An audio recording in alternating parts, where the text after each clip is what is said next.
All right, let me talk you through Tuesday. Just note, these are 60-second intervals. So when you do a 3 or 4 minute warm-up, the 3 or 4 minute warm-up can be specific. So when Cummins in, getting them doing a Zercher squat, getting them doing landmine press, show them the different stuff. I don't necessarily stand there and show them while they all watch me. I literally get them in doing 3 or 4 different things. So as soon as someone finishes the Zercher squat, I say, great, go over there and do a heel touch or do a scissor kick. But you've only got 4 minutes, right? If they haven't done everything, it's not the end of the world. But when on around 3 minutes, if someone's doing the heel touches, I say, great, now hold there, grab rest, because that's where you start.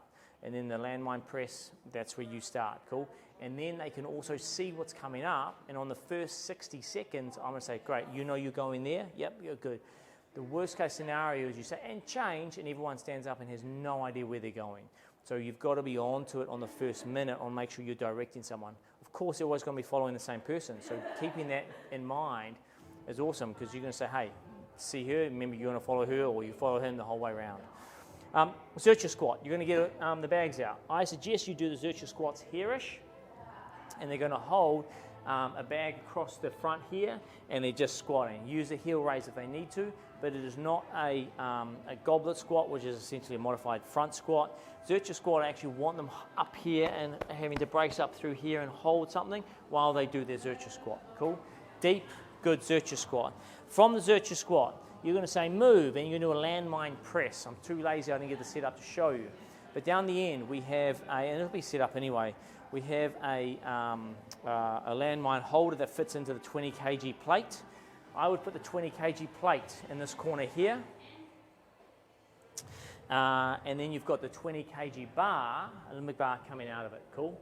They're then going to squat with the bar in the front of their chest, and they're going to push up and back down and then back. And you lean into a little bit, you're not going to step, but you're going to squat, press, that is your landmine squat, okay? Squat to press, if you want to call it that.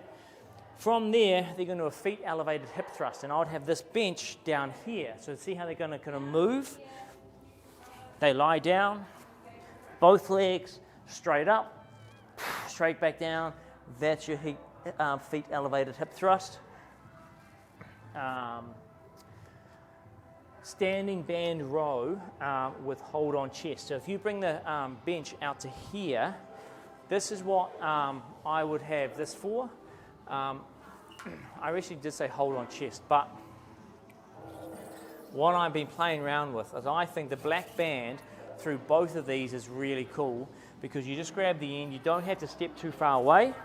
I'm literally on the first junction of the first carpet tile here, and I really am, both legs are the same, and pulling in is actually really quite hard.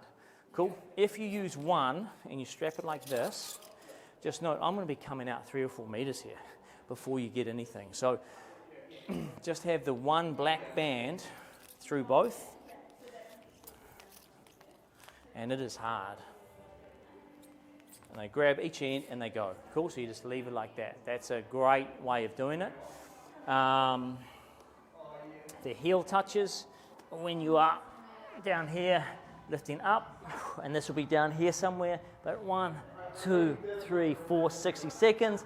Then you say they change, they get up, they do their scissor kicks. Scissor kick is a modified jumping squat, essentially. They're going to go 1, 2, 3, touch, 1, 2, 3, touch. So every third touch, but just notice not a touch, I'm actually dropping the knee, right? So I'm actually dropping the knee down and coming back up. Cool? Then you have a rower. So I'd have the rower down here. And then after the rower, they get a rest. After the rest, they then go kick back into the very first exercise, which is a Zercher squat, right? So you're going to start this clock after 3 or 4 minutes warm up, and you're going to say go. They're going to move around it. At 8, it's going to get to 8, and then it's going to get to 16, then it's going to get to 24, then 32, and then 40. But you don't have to stop and start the clock. It literally, they go the whole time through. So it's fairly fast pace. I'm not going to say not much rest, because they're getting a rest. They do get a rest station, but it is after the rower. And that's your Tuesday.